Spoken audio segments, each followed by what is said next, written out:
નમસ્કાર દર્શક મિત્રો, એચડી ન્યૂઝમાં આપનું હાર્દિક સ્વાગત છે। હું છું આપની સાથે આરડી વગેલા। જોઈએ આજના મુખ્ય સમાચાર। અંકલેશ્વરમાં પેટ્રોલ અને ડીઝલના વધતા ભાવોથી ટ્રાન્સપોર્ટ વ્યવસાય સાથે જોડાયેલા લોકોમાં ચિંતા વધુ। પેટ્રોલ અને ડીઝલના ભાવ હવે ટ્રાન્સપોર્ટ જગત માટે ચિંતાનો વિષય બન્યા છે। છેલ્લા 10 દિવસમાં ઈંધણના ભાવમાં વારંવાર વધારો થતાં પરિવહન ખર્ચ વધી રહ્યો છે, જેના કારણે સામાન્ય જનતા પર પણ પરોક્ષ અસર પડવાની શક્યતા વ્યક્ત કરવામાં આવી રહી છે।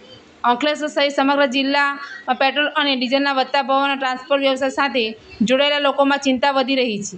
ટ્રાન્સપોર્ટરો અને વાહન ચાલકોમાં જણાવ્યા મુજબ ડીઝલના વધતા ભાવને કારણે માલવાહક વાહનોમાં દૈનિક ખર્ચમાં નોંધપાત્ર વધારો થયો છે। ટ્રાન્સપોર્ટ વ્યવસાયકારોનું કહેવું છે કે જો આગામી દિવસોમાં પણ ભાવ વધારો ચાલુ રહેશે તો પરિવહન વ્યવસાય ચલાવવો મુશ્કેલ બની શકે છે। ઈંધણના વધેલા ખર્ચનો બોજો હવે માલભાડા પર મૂકવાની ફરજ પડશે, જેના કારણે બજારમાં જીવન જરૂરી ચીજવસ્તુઓના ભાવમાં પણ વધારો થવાની શક્યતા છે, જેમ કે શાકભાજી, અનાજ, દૂધ, ફળો સહિત રોજિંદા ઉપયોગી વસ્તુઓના પરિવહન ખર્ચમાં વધારો થતાં સામાન્ય ગ્રાહકોને મોંઘવારીનો વધુ સામનો કરવો પડી શકે છે। આર્થિક નિષ્ણાતોના મતે ઈંધણના ભાવ વધારાની સીધી અસર પરિવહન વ્યવસ્થા પર પડી રહી છે અને તેની અસર ધીમે ધીમે દરેક ક્ષેત્રમાં જોવા મળે છે। ઉદ્યોગો માટે કાચા માલની હેરફેર ખર્ચાળ બનતા ઉત્પાદન ખર્ચમાં પણ વધારો થવાની શક્યતા વ્યક્ત કરવામાં આવી રહી છે। ટ્રાન્સપોર્ટ વ્યવસાયકારોએ સરકાર સમક્ષ ઈંધણના ભાવ પર નિયંત્રણ લાવવા તેમજ ટ્રાન્સપોર્ટ ક્ષેત્રને રાહત મળે તેવા પગલાં ભરવાની માંગ ઉઠાવી છે। એચડી ન્યૂઝ સાથે રિપોર્ટ જયેશ પ્રજાપતિ, અંકલેશ્વર।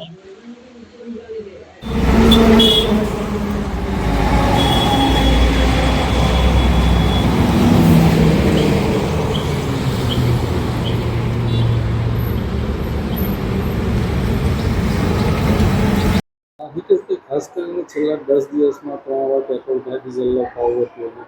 તમે ટ્રાન્સપોર્ટના બિઝનેસ જોડે જોડાયેલા છો, કેટલી અસર કરે છે? એમાં અસર તો એવી ને કે જો ટ્રાન્સપોર્ટના બિઝનેસ પર અમને જે ટ્રાન્સપોર્ટવાળાની ગાડીઓ ચાલે ને એ લોકોને ટોટલ લોસ છે।